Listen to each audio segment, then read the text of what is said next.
Bonjour à tous et bienvenue. Aujourd'hui nous nous retrouvons sur un nouveau podcast. Aujourd'hui sur le film Juré numéro 2 de Clint Eastwood, donc sorti en 2024 tout récemment.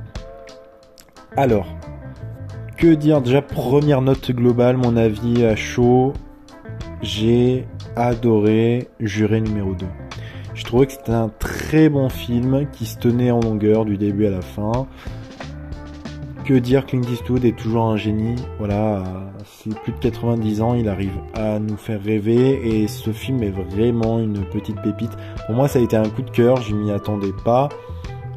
Alors, je veux dire, je m'y attendais pas, j'aime énormément le cinéma Clint Eastwood, donc souvent j'adore tous ces films, surtout des films qu'il réalise, mais je m'attendais pas à vraiment adorer, à être surpris comme ça, parce que ces derniers films, ils étaient bien, mais pas, je trouve à ce niveau-là, qui revenait vraiment à quelque chose comme $1 Million Baby, qui a rien à voir, mais je veux dire, dans le sentiment que les gens ont pu avoir, je pense à cette époque-là, sur un film qui avait de l'ampleur. Là, Juré numéro 2 est un film vraiment impactant. Donc, je trouve que le film est magnifique. Voilà, Clint Eastwood, il arrive à filmer des scènes d'une intensité assez rare. Beaucoup de gros plans, on va vraiment filmer sur les émotions des personnages. Ça, c'est quelque chose d'assez fort chez Clint Eastwood. Et un vrai... je trouve qu'en termes de scénario, la manière dont il arrive à nous faire tenir une tension tout au long du film est assez incroyable. Et jusqu'à sa fin et sa révélation finale qui est juste géniale. Donc pour résumer un tout petit peu, parce que là j'ai fait une critique sur vraiment Clint Eastwood, sa mise en scène. Donc on va suivre un des personnages joué par Nicholas Hoult, donc qui se retrouve juré d'un procès dont il va se rendre compte rapidement qu'il en est comment pourrait-on dire ça, qu'il en est impliqué, quoi, voilà, qui serait plutôt l'accusé à la place de l'autre accusé. Ce serait plutôt lui le coupable, voilà, plutôt dans ce sens-là. Lui est le coupable à la place de l'accusé qui est donc à ce procès. Alors, je pense qu'il y a pas mal de références. Moi j'ai vu un peu du 12 hommes en colère, énormément de films de procès. Le film se place comme un film de procès et en même temps il y a pas mal de scènes aussi extérieures. En fait c'est pas trop un huis clos, hein, parce que bien sûr on va avoir beaucoup de scènes de procès, beaucoup de scènes entre les jurés, mais le film arrive vraiment à bouger entre l'extérieur, l'intérieur du procès, l'intérieur aussi du cocon familial du personnage principal. Donc c'est assez intéressant et ça me fait penser, c'est que Clint Eastwood arrive très bien à jouer sur les enjeux des personnages. Il nous fait... En gros, il y a une tension aussi qui est fait que on connaît ce que risque chaque personnage, ce que peut perdre chaque personnage à chaque instant. Et ça, je trouve assez fort. Surtout que tout ce qui peut être perdu arrive à la fin, à la révélation finale. Et ça, je trouve que c'est assez bien fait sur ce crescendo, qui est vraiment génial. On peut se dire à un moment, en fait, ce qui est assez paradoxal, c'est qu'on peut se dire, on connaît le scénario, on sait que lui est coupable, ça va être quoi la révélation finale? Bon, bien sûr, est-ce que la personne qui est accusée va être révélée coupable ou non coupable? Va-t-il y avoir des choses qui vont se passer durant le procès? En fait, il y a plein de choses qu'on va pas forcément s'attendre, et le twist de fin, que je ne spoilerai pas, mais vraiment tout à la fin, est, je trouve, vraiment percutant. C'est là qu'on comprend que Clint Eastwood ne ressemble à aucun autre réalisateur dans son style, dans la manière qu'il arrive vraiment à laisser des fins génialissimes, de par le message qu'il souhaite transmettre. Donc moi j'ai adoré sur cette partie-là. Au niveau acteur, Nicholas Hoult est génial. Alors moi je le connaissais de ses films précédents, il avait joué dans les X-Men, le commencement vers la nouvelle trilogie qu'ils avaient fait après celle des X-Men. On revenait dans le passé, dans la jeunesse de Magneto, tout ça. On l'avait vu aussi dans Mad Max Fury Road, ouais. Il joue un des mecs, j'ai plus le nom, mais qui sont chauves, qui se mettent la peinture blanche sur eux. Et voilà, moi c'est un acteur que j'aimais beaucoup, mais qui là, je pense que c'est son rôle phare. C'est le rôle qui va le faire lui donner tout, quoi. Moi j'espère qu'il va avoir des prix. Alors je sais pas s'il est je me rappelle pas du tout s'il est en compétition pour les prix. Mais c'est un film qui est juste génial. Et lui, il arrive réellement à on sent vraiment le personnage. On oublie l'acteur. Et ça, c'est assez génial. Alors, on oublie l'acteur, ça peut être assez péjoratif, mais je trouve que il y a une vraie intensité qui se met en place. Et on sent que l'acteur est investi dans son rôle. Ça, c'est assez génial. Et je vous dis, Clint Eastwood arrive vraiment à filmer les émotions. C'est un personnage qui est assez émotif dans son regard, sa manière d'être. Il a des yeux bleus très clairs, ce qui joue vraiment sur chaque petite émotion en fait, se perçoit sur son visage, et ça c'est assez impressionnant. On va avoir Toni Collette aussi qui joue dans le film, qui est vraiment aussi excellente.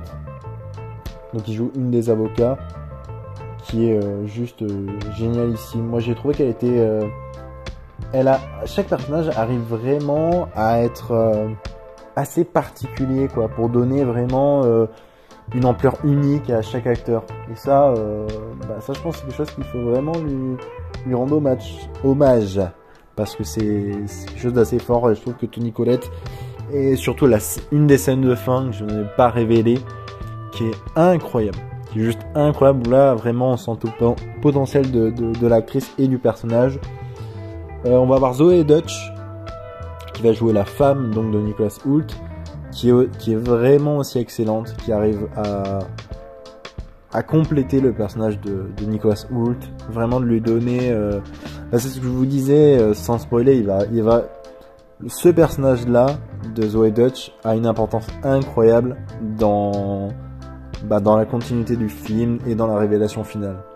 Et ça, j'ai trouvé ça magnifique. Donc, elle joue parfaitement, à merveille. Moi, j'ai vraiment, en fait, ce qui est fort, c'est qu'on est investi dans le film. On se sent avec les personnages, pas avec des acteurs seulement qui peuvent jouer, dont on voit le jeu sans qu'il y ait de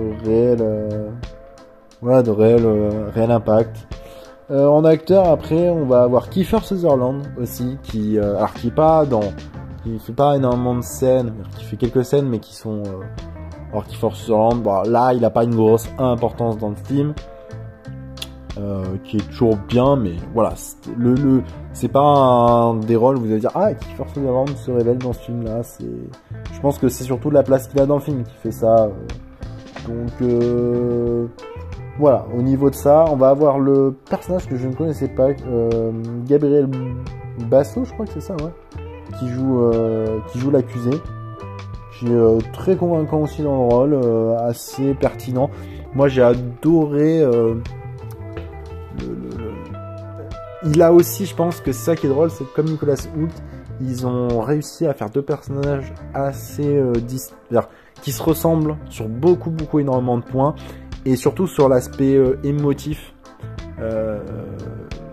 Cet acteur-là, du coup, qui va jouer l'accusé, il a vraiment aussi un regard très émotif, et il y a énormément de jeux de regard dans ce film-là, entre différents acteurs. Vous savez, quand vous êtes dans un procès, ou n'importe où, en fait, dès que, vous savez, vous avez un regard que forcément vous n'auriez pas dû avoir, et que vous avez deux personnes, vous regardez avec deux personnes de manière très bizarre, vous dites, ok, d'accord, c'est bizarre, pourquoi il me rate comme ci, comme ça. Ça, je trouve que c'était quelque chose d'assez notable. On va avoir le personnage aussi joué par l'acteur Chris Messina, que je ne connaissais pas, moi, pour ma part, mais qui est aussi pertinent. Il joue un des avocats, et qui est très pertinent, qui là aussi, en fait, je pense que ça a été fait exprès, qui a aussi, je trouve, une complémentarité avec Toni Collette. Voilà, il y a une sorte de couple qui s'installe, de couple d'acteurs, qui est assez pertinent. Petite notion pour alors si je le prononce bien, Cédric Yarbrough, qui est un des jurés, qui moi m'a vraiment touché dans son jeu. Je l'ai trouvé très convaincant, et je vous dis, si ça m'a touché, c'est que vraiment c'était un personnage qui était important pour moi, et qui je trouvais arriver à avoir une vraie une vraie consistance en tant qu'acteur et en tant que personnage.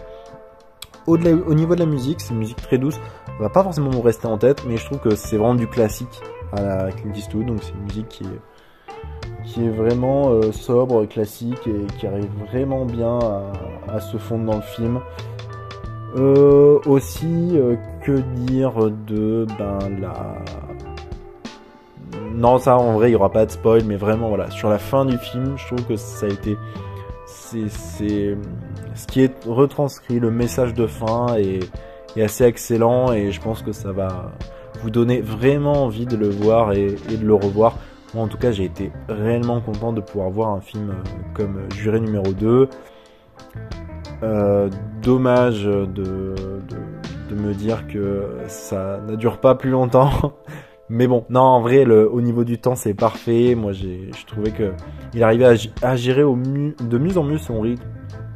Je crois que Clint Eastwood, là, son film était réellement parfait dans la manière qu'il avait de couper les scènes. Alors, c'est du classique, hein. Bien sûr, là, je pense que c'est vraiment du cinéma classique.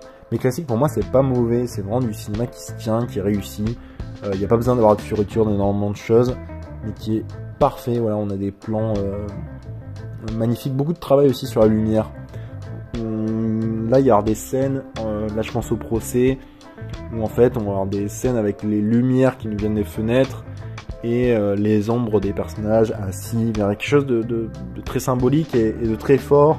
Même le fait que les personnages aient la tête un peu recourbée avec l'ombre qui est sur une partie du visage, avec le soleil sur l'autre, je trouvais que c'était assez beau même, je trouve, cinématographiquement.